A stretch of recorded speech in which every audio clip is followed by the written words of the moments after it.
आतंकियों के सर पर सींग होते हैं कि आप यूं पहचान लेंगे कि ये आतंकी हैं और ये सिविलियन है। उस इलाके में सबसे ज्यादा अगर किसी चीज का जमावड़ा या किन्हीं का जमावड़ा है तो वो आप आराम से कह सकते हैं कि हेडक्वार्टर में या हेडक्वार्टर के आसपास के इलाकों में कौन। इस सवाल का जवाब देने की जरूरत नहीं है, ये अंडरस्टैंडेबल है। अमित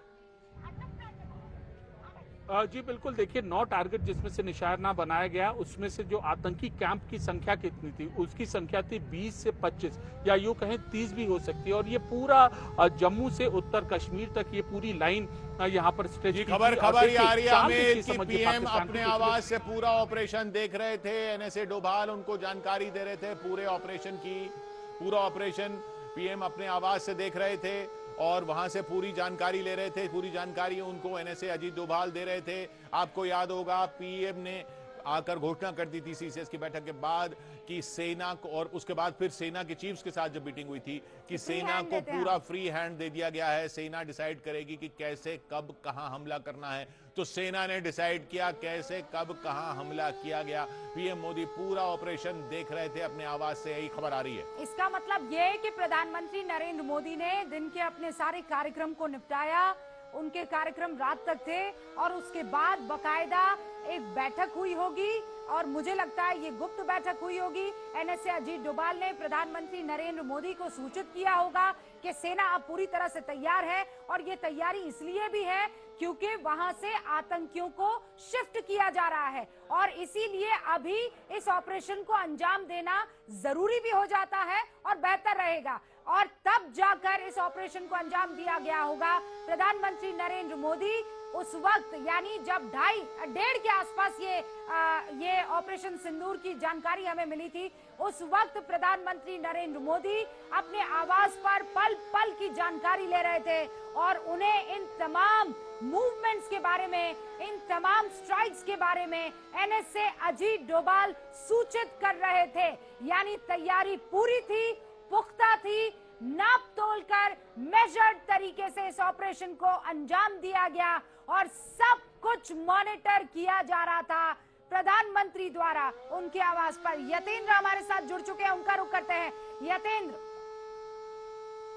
देखिए बिल्कुल, और भारतीय सेना ने पाकिस्तान में घुसकर जो लश्कर का हेडक्वार्टर तबाह किया और बड़ा अटैक किया, उसकी पल पल की जानकारी प्रधानमंत्री अपने आवास में जो वॉर रूम है उसमें लगातार वो ले रहे हैं। लगातार वो भारतीय सेना के अधिकारियों के साथ संपर्क में और जिस तरह से अटैक किया जा रहा है उसकी काफी दिल से प्लानिंग चल रही है। और जो ऑपरेशन सिंदूर है, एक तरह से ऑपरेशन सिंदूर की सफलता पर भारतीय सेना को उन्होंने बधाई भी दी। जब जैसे ही उन्होंने देखा कि भारतीय सेना ने अटैक कर दिया है लश्कर के जो आतंकी कैंप है और उन्होंने तुरंत उच्च अधिकारियों से बातचीत की। वो पल पल की जानकारी ले रहे हैं। हालांकि अभी तक आधिकारिक तौर पर नहीं आया, लेकिन जो सोर्सेस हैं वो यही है कि प्रधानमंत्री देर रात से एक पल के लिए भी सोए नहीं है और वो एक जानकारी को खुद मॉनिटर कर रहे हैं। और साफ तौर पर जो ऑपरेशन सिंदूर है उसकी प्लानिंग काफी समय से की जा रही थी।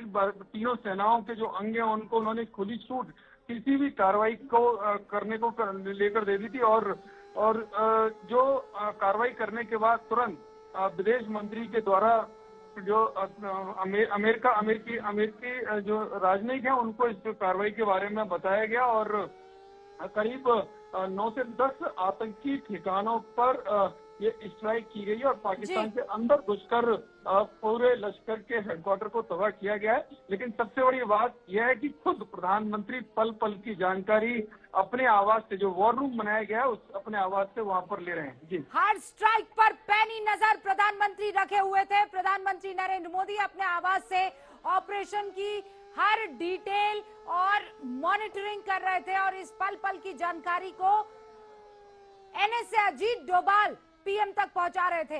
देखिए अभी और डिटेल्स आनी बाकी है चाहे वो ऑपरेशन सिंदूर की डिटेल्स हो, चाहे यहाँ पर किस तरीके से उसकी प्लानिंग और किस तरीके से इसको इम्प्लीमेंट किया गया हो। 10 बजे विदेश मंत्रालय की तरफ से ये प्रेस कॉन्फ्रेंस होने वाली है और उसमें ये सारी जानकारी मिलेगी। लेकिन इंपॉर्टेंट चीज ये है कि भारत के ऑपरेशन सिंदूर में पाकिस्तान के आतंकी ठिकानों को गहरी चोट लगी है। कोई सैन्य ठिकाना, किसी सैन्य ठिकाने पर हमला नहीं है, किसी सिविलियन टारगेट पर हमला नहीं है, किसी इकोनॉमिक टारगेट पर हमला नहीं है। ये आतंकियों के ठिकानों पर हमला है।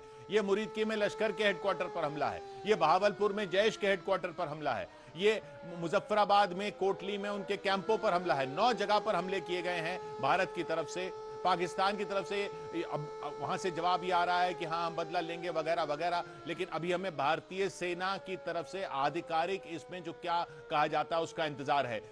बस ये जरूर कहा गया कि न्याय मिल गया है, ये कहा गया जस्टिस इज सर्व्ड, और नीचे लिखा था ऑपरेशन सिंदूर, एक के बाद एक केंद्रीय मंत्री, उसके बाद जय हिंद, भारत की सेना की जय। ये जो एक्स पर पोस्ट करते हुए दिखाई दी है। लेकिन पीओके के 4 ठिकानों पर, और ये कहा जा रहा है पाकिस्तान में अलग अलग पंजाब प्रांत जो है वहां पर 5 ठिकानों पर, एक तो मसूद अजहर के ठिकानों पर जहां जहां वो आतंकियों को ट्रेन करता था उसके हेडक्वार्टर पर, और एक मुरीदके में उस हेडक्वार्टर यानी बहावलपुर, मुरीद के, कोटली, ये वो इलाके हैं जहां पर आतंकियों को ट्रेन किया जाता था और भारत के पास इसके पुख्ता सबूत मौजूद थे।